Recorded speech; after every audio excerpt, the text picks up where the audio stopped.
So মোৰ হাতত আছে 172 টেবলেট বা ইমাৰ্জেন্সি পিল বুলিও ক'ব পাৰি। সো এইটো পিল কেনেকৈ খালে বা এইটো টেবলেট কেনেকৈ খালে 100% ইফিকেচি পোৱা যায় বা কেনেকৈ খালে 100% কাম কৰিবই। সো এনেকুৱা বহুত কাপল আহে আমাৰ ওচৰত যে ইমাৰ্জেন্সি পিল খাইছিলে বা আনৱান্টেড টেবলেট খাইছিলে কিন্তু তাৰ কাম হোৱা নাই, প্ৰেগনেন্সি হৈ গৈছে। সো নমস্কাৰ বন্ধুসকল, মই ডক্টৰ নিকি বৰা, আপোনাৰ স্বাস্থ্য নিশ্চিত কৰাটো মোৰ প্ৰধান লক্ষ্য।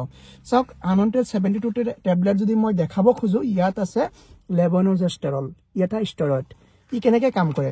ই কাম কৰে নৰ্মেলি আমাৰ ব্লাডত গৈ লিউটিনাইজিং হৰমন আৰু ফলিকুলাৰ ষ্টিমুলেটিং হৰমনক ছাপ্ৰেছ কৰে বা ষ্টপ কৰে। তাৰপিছত আপোনাৰ অভুলেশ্যন নহয়, তাৰপিছত আপোনাৰ আল্টিমেটলি ফাৰ্টিলাইজেশ্যন নহয় মানে প্ৰেগনেন্সি নহয়। সো এইটো টেবলেট কেনেকৈ খাব লাগে? সাপোজ আমাৰ ইয়াতে লিখা আছে যে 72 মানে এইটো ইণ্ডিকেট কৰিছে যে উইদিন 72 আৱাৰ্ছ মানে 72 ঘণ্টাৰ ভিতৰত খাই শেষ কৰিব লাগে টেবলেটটো। কিন্তু যদিও ইয়াতে 72 ঘণ্টা লিখা আছে, কিন্তু মেডিকেল চায়েন্সৰ মতে আপুনি যদি আনৱান্টেড ফিজিকেল কইটাছ কৰিছে বা উইদাউট প্ৰটেকশ্যন ফিজিকেল কইটাছ কৰিছে বা ইমাৰ্জেন্সি টেবলেট ইউজ কৰিব খুজিছে, তেতিয়াহ'লে আপুনি যেতিয়া ফিজিকেল কৰিছে তাৰ উইদিন যিমান সোনকালে পাৰি খাই শেষ কৰিব লাগে। তেতিয়াহ'লে ইফিকেচিটো বা দৰৱৰ কাম কৰাৰ ক্ষমতাটো বেছি থাকে। আমি কি কৰোঁ, ইয়াতে 72 লিখা আছে, সেইকাৰণে আমি কি কৰোঁ, আজি সাপোজ 5 তাৰিখে কি কৰিম, মই 5 তাৰিখে টেবলেটটো আজি ফিজিকেল হ'ল বা এনেকুৱা হ'ল, তাৰপিছত মই 5 তাৰিখৰ টেবলেটটো যিহেতু 72 আৱাৰ্ছত খাবই পাৰি, মই কি কৰিলোঁ, 5 তাৰিখ যদি কৰিছোঁ তেতিয়াহ'লে 72 ঘণ্টাৰ পিছত খালোঁ বা 72 ঘণ্টা একদম বৰ্ডাৰ লাইনত খালোঁ যে 72 ঘণ্টাৰ সময়ত খাম দিয়া তেতিয়া তেনেকুৱা কৰি দিওঁ। তেতিয়া হ'লে দৰৱটোৱে কাম নকৰিব। কাৰণ হ'ল যে তেতিয়ালৈকে আপোনাৰ অলৰেডি অভাৰীৰ পৰা অভাম ৰিলিজ হৈ গৈছে, স্পাৰ্মটো গৈ পাইছেগৈ, ফাৰ্টিলাইজেশ্যন হৈ যায়। মনত ৰাখিব যে আনৱান্টেড 72 কেতিয়াও এবৰ্চন নকৰে, যে ফাৰ্টিলাইজেশ্যন হৈ যোৱা এটা ফিটাছক আপোনাৰ এবৰ্চন কৰি উলিয়াই দিব, তেনেকুৱা নকৰে। ই কেৱল মাত্ৰ ফাৰ্টিলাইজেশ্যনটো প্ৰিভেণ্টহে কৰে।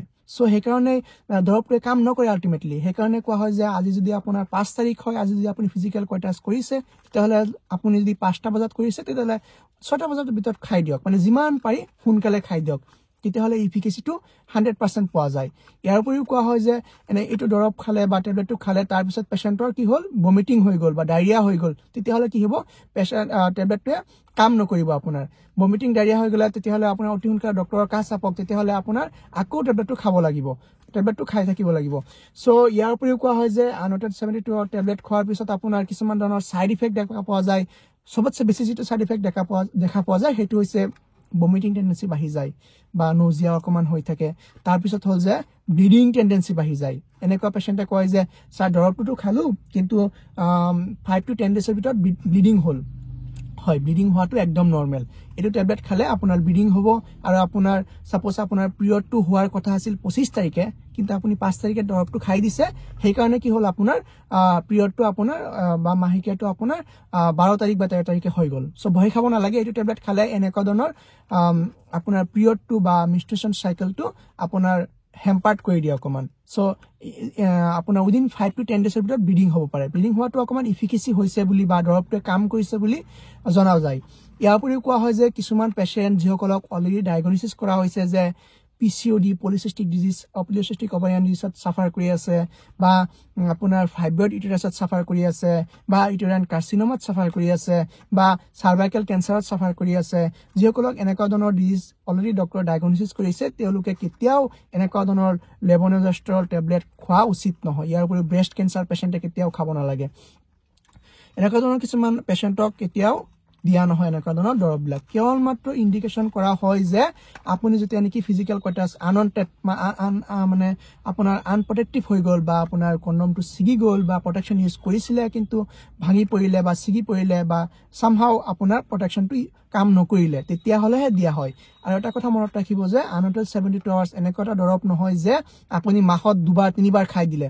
আপুনি 2-3 ফিজিকেল কৰিলে, কিন্তু 2-3 খাই দিলে বা বছৰত আপুনি 5-6 বাৰকৈ খাই দিলে, কেতিয়াও কৰিব নালাগে।